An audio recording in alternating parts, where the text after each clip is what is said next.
তমলুকের সেই স্কুলটার কথা আমার মনে পড়ে, যেখানে সেই গ্রামে কেউ লেখাপড়া জানে না, সবাই জোলার কাজ করেন এবং বা হকারি করেন, কিন্তু তারা পরবর্তী প্রজন্মের জন্য একটা ভালো স্কুল তৈরি করে দিয়েছেন। নিজেরা এসেছেন স্কুলগুলো দেখতে, রোজ তারা দেখতে আসতেন, নিজেদের রোজগার বন্ধ রেখে তারা দেখতে আসতেন যে দিদিমণি মাস্টারমশাইরা ঠিক ঠিক পড়াচ্ছেন কি না। আমার মনে আছে ওখানে গেছিলাম যখন, সেই মুড়ি লজেন্স যে আছে সেরকম নানা ভ্যারাইটির মুড়ি লজেন্স আমাকে উপহার দেওয়া ছিল। আমার দেখা প্রথম লোকশিক্ষা পরিষদের একমাত্র এরকম বিদ্যালয় যেখানে ছেলে মেয়েরা গুড মর্নিং ওয়েলকাম এটা বাইরে আরও কিছু ইংরেজি শব্দ বলতে পারে, অথচ যারা স্কুল পরিচালনা করেন তারা কিচ্ছু জানেন না, ইংরেজির রস্বইকারও জানেন না। কিন্তু কী পরিমাণ ভালোবাসা থাকলে, অন্যের কল্যাণের কথা ভাবতে গেলে কী পরিমাণ থাকলে এই কাজটি করা সম্পন্ন হয়, সেটা না থাকলে কিন্তু সত্যি সত্যি বোঝা যায় না। আমি এখানে আসার আগে যখন বেলুড় মঠ থেকে আসি, তার আগে অবধি শুধু টাকাই গুনেছি আর টাকা কী করে বাড়াতে হয় সেইটাই কাজটা করেছি। অবশ্যই সেটা লোককল্যাণের জন্য করেছি, কিন্তু যে ছেলেবেলায় যে স্বামীজির যে বই পড়েছি, স্বামীজি লোকের জন্য কাজ করার কথা বলছেন, সেগুলো স্বপ্নসমূহ হয়ে গেছিল। লোকশিক্ষা পরিষদ আমাকে 3 বছর এই সুযোগ দিয়েছেন এবং একসঙ্গে এক দল এরকম মানুষের সঙ্গে দেখা করিয়ে দিয়েছিলেন যারা এই কাজে জীবন মরণ পণ করেছেন। সেই ঘরের খেয়ে বনের মোষ তাড়ানো একদল অতি ভালো মানুষ যাদের সঙ্গে আমি ঘর করেছি। তবু আমাদের এই ভাবানুশীলন করার কারণটা কেন হয় কি জানেন তো, অনেক সময় কাজ করতে করতে আমরা বুঝতে পারি না এটা ভগবানের কাজ করছি। আমার এই ব্যাপারটা এসে আমি এটা করেছি, আমি সেটা করেছি, আমি ওটা করেছি। আপনারাও দেখবেন কথা বলতে বলতে বলি, আমরাও বলি এই বাড়ি আমার সময় হয়েছে, এইটা আমার সময় হয়েছে, ওইটা আমার সময় হয়েছে, আমরা বলেই থাকি এটা। কিন্তু আমরা একেবারেও বলি না যেটা ঠাকুরের জন্য হয়েছে। ঠাকুর ছিলেন সোনার ঘটি, কিন্তু আমরা হলাম তামা পিতলের ঘটি, আমাদের রোজ মাজতে হয়। সোনার ঘটি রোজ মাজতে নেই।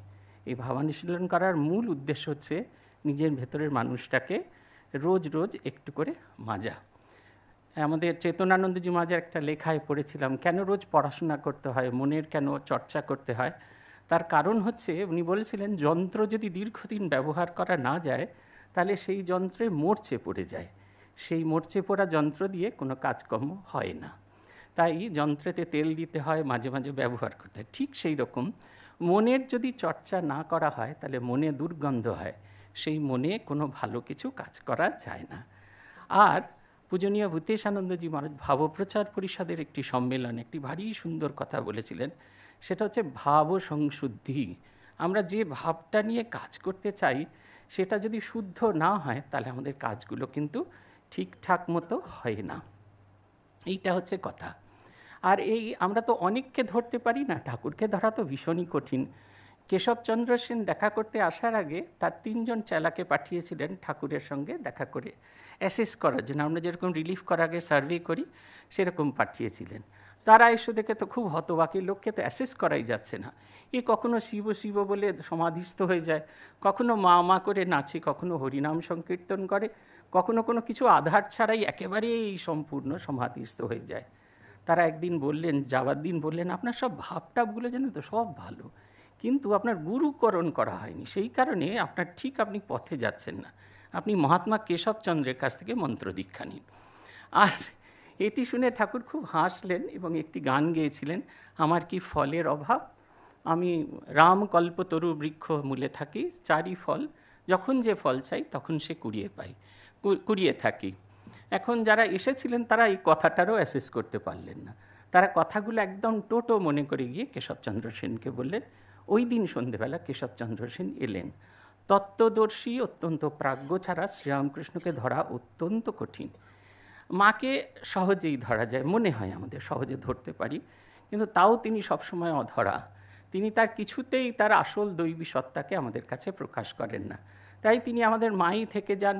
নাড়ু খেতেও আমাদের মাকে দরকার হয়, রাগ এলেও আমরা মাকে গালাগাল দিই, অভিমান করি, সবই করি। সেই কারণে আমাদের একটা আইডিয়াল মূর্তি দরকার, যাকে কেন্দ্র করে, যাকে ধরে আমরা আমাদের নিজেদের জীবনের ভাবের অনুশীলন বা ভাব সংশুদ্ধি করতে পারি। পূজনীয় স্বামী বীরেশ্বরানন্দজি মহারাজ এই চিন্তানায়ক বিবেকানন্দ গ্রন্থের একেবারে ভূমিকা লেখার যে শেষ যে স্তবকটা লিখছেন, সেখানে গিয়ে তিনি বলছেন স্বামী বিবেকানন্দ না থাকলে শ্রীরামকৃষ্ণ কথিত অনেক মন্ত্রই হারিয়ে যেত। শ্রীরামকৃষ্ণের কথাকে কথা বলছেন না, বলছেন মন্ত্র, মানে এমন এক শব্দ যাকে চিন্তা করলে মানুষের ভেতরের একেবারে সম্পূর্ণ বদল হয়ে যায় বলে একটি উদাহরণ দিয়েছেন। যেমন শিবজ্ঞানে জীবসেবা, উনি উদাহরণ দিয়েছেন এটা, শিবজ্ঞানে জীবসেবা, এই মন্ত্রটাই যদি হারিয়ে যেত জগৎ থেকে, যদি না বিবেকানন্দ থাকতো। সেই কারণে আমাদের একজন আদর্শকে ধরার কথা। স্বামী বিবেকানন্দ ঠাকুর যেরকম বলছেন যে ঘুরে আমরা অনেকে, আপনারা সুফি ডান্স দেখেছেন কিনা জানি না, যদি দেখে থাকেন দেখবেন, ওরা ওই সেই মেয়েরা যেরকম ঘাগড়া পরে ওরকম কত্থক নাচের মতো ওরকম ঘাগড়া পরে, মাথায় টুপি পরে, আর ওদের যখন গান শেষ হয়ে যায় ওরা হাতটাকে এরকমভাবে ছড়িয়ে দিয়ে নেচে নেচে বেড়ায়, এবং ওইটা ওদের অভ্যাস হয়ে গেছে। আমরাও যদি ওইটা দেখে নাচতে থাকি 3 মিনিট বাদে মূর্ছা পড়ে যাব। সেই কারণে আমাদের মতো সাধারণ মানুষের একটা অবলম্বন দরকার, একটা লাঠি দরকার, যেটা দিয়ে ঘুরতে হয়। সেটা ঘুরতে পারলেই আমাদের খুব সহজ হয়। স্বামী বিবেকানন্দ সেই রকম আমাদের লাঠি, এই কারণে স্বামীজিকে চাই।